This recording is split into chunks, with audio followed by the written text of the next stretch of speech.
다 같이 일어나셔서 마태복음 28장 1절에서 10절 말씀을 교독하겠습니다. 안식일이 다 지나고 안식 후 첫날이 되려는 새벽에 막달라 마리아와 다른 마리아가 무덤을 보려고 갔더니 큰 지진이 나며 주의 천사가 하늘로부터 내려와 돌을 굴려내 그 위에 앉았는데 그 형상이 번개 같고 그 옷은 눈같이 희건을 지키던 자 그를 무서워하여 떨며 죽은 사람과 같이 되었더라. 천사가 여자들에게 말하여 이르되 너희는 무서워하지 말라. 십자가에 못 박히신 예수를 너희가 찾는 줄을 내가 아노라.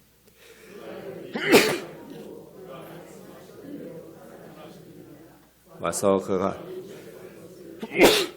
또 빨리 가서 그 제자들에게 이르되 그가 죽은 자 가운데서 살아나셨고 너희보다 먼저 갈릴리로 가시나니 거기서 너희가 배우리라 하라. 보라 내가 너희에게 일렀느니라 하거늘. 그 여자들이 큰 무서움과 큰 기쁨으로 빨리 무덤을 떠나 제자들에게 알리려고 다름질할세. 예수께서 그들을 만나 이르시되 평안하냐 하시거늘 여자들이 나아가 그 발을 붙잡고 경배하니 이에 예수께서 이르시되 무서워하지 말라. 가서 내 형제들에게 갈릴리로 가라 하라. 거기서 나를 보리라 하시니라. 아멘. 자리에 앉으셔서 기도하겠습니다. 우리에게 부활의 새벽을 주셔서 감사합니다. 하나님의 말씀을 통해 오늘 또 부활의 주님을 만나고 그 주님을 전하는 우면동교회가 되게 하여 주옵소서. 예수님의 거룩하신 이름으로 기도하옵나이다. 아멘. 고린도전서 15장을 부활장이라고 부릅니다. 부활장이라고 제목이 붙어있는, 별명이 붙어있는 고린도전서 15장은 복음으로 시작합니다. 형제들아 내가 너에게 전한 복음을 너에게 알게 하노니. 이 복음은 사도 바울과 선교사들을 통해서 고린도 교회 성도들이 받은 것이었고 또 그들이 복음 가운데 서 있었습니다. 왜 이것이 복음이냐면 그 복음의 말을 굳게 지키고 헛되이 믿지 않으면 그 복음으로 말미암아 구원을 받을 수 있기 때문입니다. 그럼 복음이 무엇인가? 3절과 4절에서 두 문장으로 설명하고 있습니다.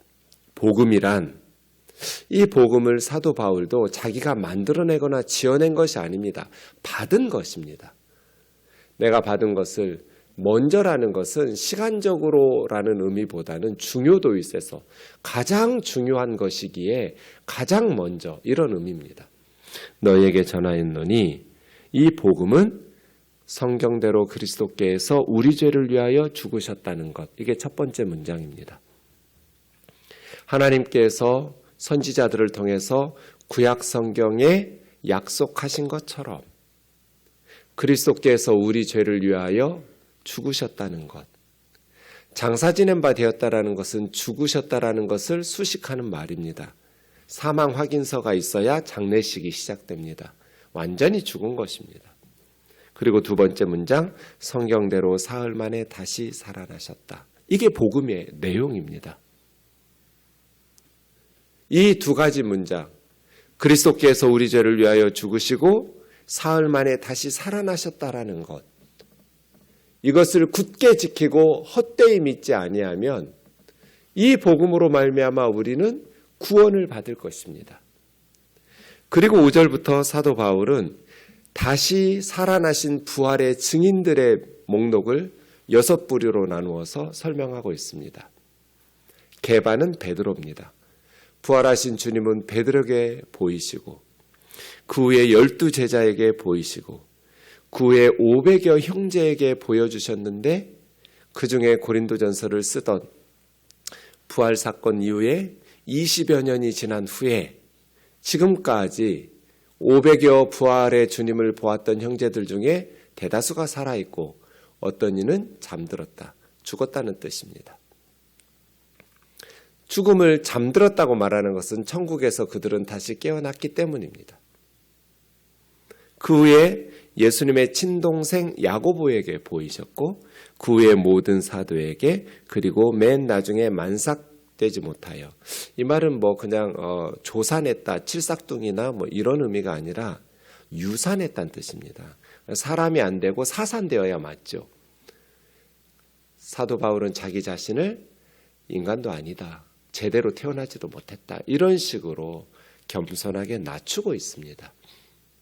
그런 나 바울에게도 왜냐하면 나는 예수님 믿는 사람들을 너무나 많이 박해했기 때문에 감히 나 같은 죄인이 예수님을 믿고 예수님의 복음을 전하는 선교사로 부름받은 것은 이것은 감당할 수 없는 은혜라고 그렇게 고백하고 있는 것입니다. 특이한 것이 있습니다. 부활의 명단에 자매들이 없습니다. 사복음서에는 모두 부활의 첫 번째 증인들을 자매들로 기록하고 있는데 부활의 증인은 인류 역사에 있어서 가장 중요한 사건에 대한 증인들입니다. 인류 역사에 가장 중요한 사건인 부활의 증인들을 성경은 여인들로 기록해 놓았는데 바울은 고린도전서에서 자매님들의 명단이 한 명도 없습니다. 500여 형제들만 이야기합니다. 왜 이랬을까?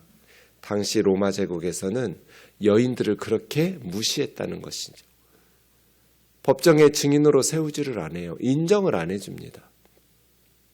바울이 여인들을 몰라서가 아니라 여인들이 첫 번째 부활의 증인이라는 것을 알았지만 바울이 부활의 명단에 여인들을 쓰지 않은 것은 그 시대 문화를 반영한 것이라고 말할 수 있습니다. 이것이 우리가 믿는 복음의 가장 확실한 증거들입니다. 부활의 증인들. 기독교의 교리는 사람들이 탁월한 철학이나 교리를 만들어낸 것이 아닙니다. 우수한 삶의 교훈, 인생의 철학도 아닙니다. 그저 그리스도께서 우리 죄를 위하여 죽으시고 사흘 만에 부활하셨다. 우리가 봤다. 이게 전부입니다. 부활의 증인들을 통해서 기독교가 시작되었고 그들의 증언을 통해서 지금 온 지구에 이 복음이 전파되었고 지금도 전파되고 있습니다. 오늘 본문 1절에 보시면 안식일이 다 지나고 안식 후 첫날이 되려는 새벽 1993년 전 주후 30년 4월 8일 새벽입니다. 오늘 이 시간같이 아직 어두운 새벽에 막달라 마리아와 다른 마리아가 무덤을 보려고 갔습니다. 무덤을 보려고 갔다라는 것은 예수님의 시체에 향료를 바르고 슬퍼하면서 조문을 하는 애곡을 하려고 간 겁니다. 당시 문화와 풍습을 따라서 여인들이 무덤을 찾은 것이죠.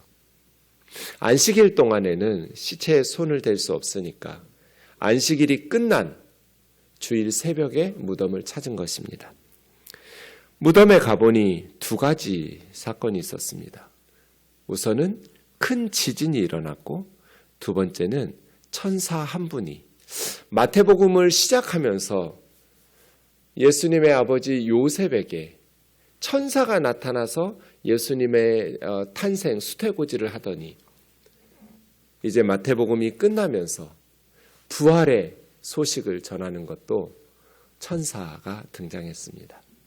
예수님의 출생과 부활을 사람들에게 알리기 위해서 하나님은 천사를 보내셨습니다. 그 천사가 하늘로부터 내려와 돌을 굴려내고 돌무덤 위에 앉아 있었습니다. 그 형상은 번개와 같았고 옷은 흰 눈과 같이 희었습니다. 무덤을 지키는 군병들이 너무나 무서워서 죽은 사람과 같이 되었더라. 군병들이 시체처럼 되었어요. 여인들은 예수님의 시체를 수습하러 또 잘 다시 향료를 바르면서 꾸며주려 갔는데 군병들이 시체와 같이 변해 있었습니다. 그 천사가 자매님들에게 말합니다. 무서워하지 말라고. 십자가에 못 박히신 예수를 너희가 찾는 줄 내가 안다. 네, 십자가에 못 박힌 예수님을 찾아왔죠. 십자가에 못 박혀서 죽은 시체 예수를 만나러 왔어요. 조문하러 왔어요. 그런데 천사는 그분 여기 계시지 않고 그분이 말씀하시던 대로 살아나셨다.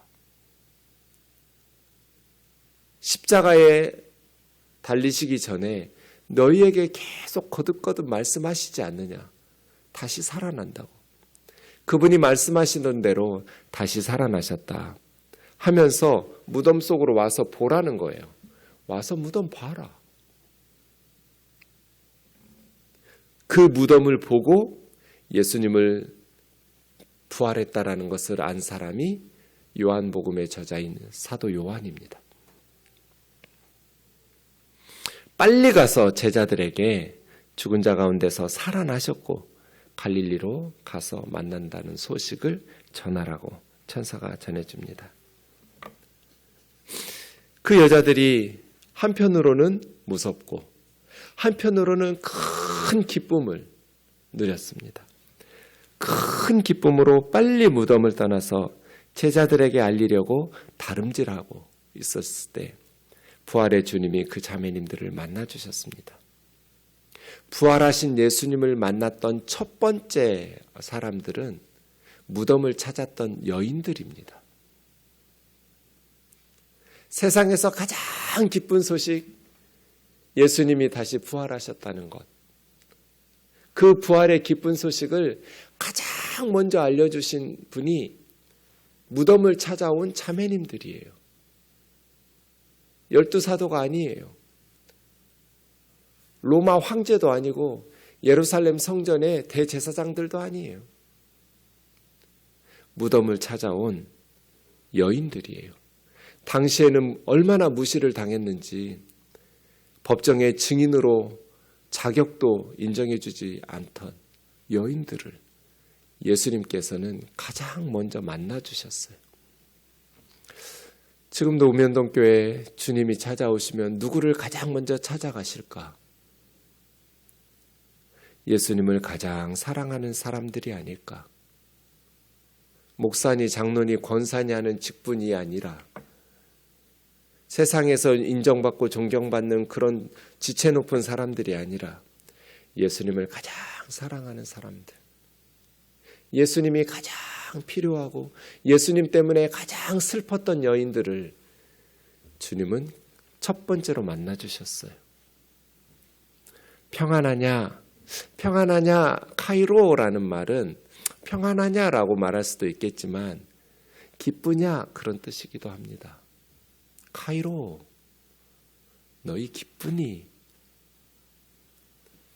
이 자매님들은 한편으로는 무서웠지만 한편으로는 큰 기쁨이 있었거든요. 기쁘냐? 자매님들이 나아가 예수님의 발을 붙잡고 경배합니다. 유령은 발을 붙잡을 수 없습니다. 예수님의 발을 붙잡고 경배할, 이것이 부활의 주님을 만난 사람들의 첫 번째 반응이었습니다. 부활의 주님을 경배하는 것. 우리도 부활의 주님을 찬양하고 경배하고 예배하기를 원합니다.